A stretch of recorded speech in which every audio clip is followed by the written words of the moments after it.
প্রিয় BA fifth সেমিস্টারের ছাত্রছাত্রীরা, আজকে আমি যে বিষয় নিয়ে আলোচনা করব সেটি হচ্ছে তোমাদের যে কম্পালসারি ইংলিশ পেপারটি রয়েছে LCC 2, ল্যাঙ্গুয়েজ, ইমাজিনেশান অ্যান্ড ক্রিয়েটিভিটি। এই সাবজেক্ট থেকে আমি তোমাদের অলরেডি প্রত্যেকটা চ্যাপ্টার ওয়াইজ আমি তোমাদের কোশ্চেন বলে দিচ্ছি, এবং তোমাদের যে পোয়েট্রিগুলো রয়েছে সেই পোয়েট্রির বাংলা মিনিং সহ তোমাদের কিন্তু আলোচনা করে দিচ্ছি। এবং তোমাদের স্টাডি মেটেরিয়াল তোমরা কিভাবে পাবে, যারা সংগ্রহ করতে চাইছো, তোমাদের স্টাডি মেটেরিয়াল কিন্তু এমনভাবে তৈরি করা হয়েছে, প্রত্যেকটা পোয়েট্রি কিন্তু বাংলা মিনিং সহ আলোচনা করা রয়েছে। তোমরা দেখে নাও, আমি ভিডিও শেষে তোমাদের গুরুত্বপূর্ণ প্রশ্ন বলে দেবো। তো কোন পোয়েট্রি থেকে দেবো প্রশ্নগুলো সেটি একটু বলি তোমাদের। প্রথমে আমি এর আগের ভিডিওতে দিয়েছিলাম ব্রেক থেকে। তো আজকে আমি আলোচনা করব 3 years she grow, William Worth. ঠিক আছে, ওয়ার্ডসওর্থ আমাদের লেখক বা রাইটার। তো এখানে আমাদের যে কবিতাটি রয়েছে সেই কবিতারই বাংলা মিনিং দেখো, প্রত্যেকটা লাইনের বাংলা মিনিং এখানে দেওয়া রয়েছে, তোমরা একটু দেখে নেবে এখানে। ঠিক আছে, প্রত্যেকটা মিনিং এখানে তুলে ধরা হয়েছে, এবং এই বাংলা মিনিং সহ তোমরা লাইন টু লাইন তোমরা পেয়ে যাবে, যেখানে তোমাদের বুঝতে সুবিধা হবে কোন লাইনের কি বাংলা মিনিং রয়েছে, বা লাইনের মানে কি বোঝাতে চেয়েছেন লেখক বা কবি। তো এগুলো লিখে নাও, ঠিক আছে? এরকম তোমরা কিন্তু পাবে যারা স্টাডি মেটেরিয়াল সংগ্রহ করবে। তো আমরা চলে আসবো এরপর গুরুত্বপূর্ণ, তোমাদের এই জানো তোমাদের 15 নম্বরে 2টি প্রশ্ন করতে হবে, 3টি প্রশ্ন দেওয়া থাকবে। তো ব্রেক থেকে মাত্র আমি 3টি প্রশ্ন গুরুত্বপূর্ণ বলে দিয়েছি, যে 3টি প্রশ্ন পড়লে আশা করি সেখান থেকে তোমরা 100% কোশ্চেন কমন পেয়ে যাবে। তো আরেকটি 15 নম্বরে তো তোমাদের কমন পেতে হবে, তার জন্য কোনটি করতে হবে সেটি দেখে নাও।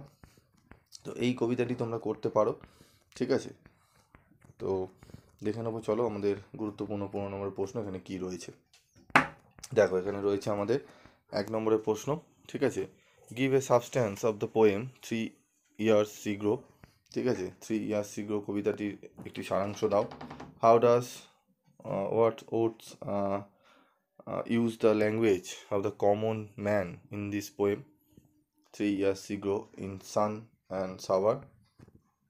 হোয়াট তার 3 years she grow in sun and shower কবিতায় কীভাবে সাধারণ মানুষের ভাষা ব্যবহার করেছেন। ঠিক আছে, তারপর দেখো লেখা আছে how did Lucy grow in the lap of nature in 3 years she grow. তার সঙ্গে অরে দুটো প্রশ্ন আরও রয়েছে, তার উত্তর কিন্তু একই হবে, ঠিক আছে, সেম হবে। যেরকম write a note on the title of the poem, ঠিক আছে, bring out clearly how Lucy was educated by nature, okay, in 3 years she grow. এই 3টে কোশ্চেনের অ্যান্সার কিন্তু সেম হবে, সেইভাবে তোমাদের কিন্তু সাজানো রয়েছে। বাংলা রয়েছে এখানে, তোমরা দেখে নিতে পারো, ঠিক আছে? এই যে 3টি প্রশ্ন পরপর তোমরা দেখতে পাচ্ছ, এই 3টি প্রশ্ন যদি ভালো করে নাও, দেখবে অনেকটাই তোমরা কিন্তু উপকৃত হচ্ছ। তারপর দেখো তোমাদের রয়েছে 4 নম্বর প্রশ্ন, লাস্ট প্রশ্ন এই চ্যাপ্টারে। কি বলছে এখানেও দেখো অনেকগুলো অর রয়েছে, 3টি কোশ্চেনের অর রয়েছে। কমেন্ট অন, তোমরা এখানে দেখে নাও তোমাদের ওয়ার্ডসওর্থের attitude to nature in the poem 3 years she grow in sun and shower, or how soon my Lucy race was run। ঠিক আছে, analyse ওয়ার্ডসওর্থ poem 3 years she grow in sun and shower in the light of this line।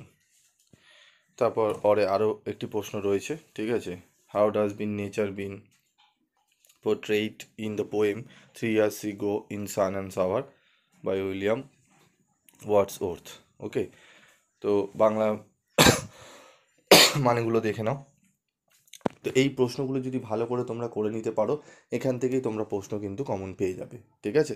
তো এই chapter থেকে এই প্রশ্নগুলোই ছিল আজকের আলোচনা। পরবর্তী ভিডিওতে আমি আরও যে পরবর্তী চ্যাপ্টারগুলো রয়েছে সেগুলো নিয়ে, প্রশ্নগুলো নিয়ে আলোচনা করব। তো এরকমই যদি ভিডিও পেতে চাও এবং অ্যান্সার সহ ভিডিও পেতে চাও, তোমরা কমেন্ট বক্সে লিখে জানিও যে স্যার আমাদের অ্যান্সার সহ ভিডিও দিন। অবশ্যই তোমরা পাবে, তার জন্য তোমাদের কিন্তু কমেন্টস করতে হবে, এবং ভিডিওটি শুধু দেখলে হবে না, ভিডিওটি একটু লাইক করবে এবং গ্রুপের মধ্যে শেয়ার করে দেবে, তোমাদের বন্ধুবান্ধবের যে গ্রুপ রয়েছে, যাতে প্রত্যেকেই উপকৃত হয়। আজকের মতো এটুকুই, দেখা হচ্ছে পরবর্তী ভিডিওতে। সকলে ভালো থেকো, সুস্থ থেকো।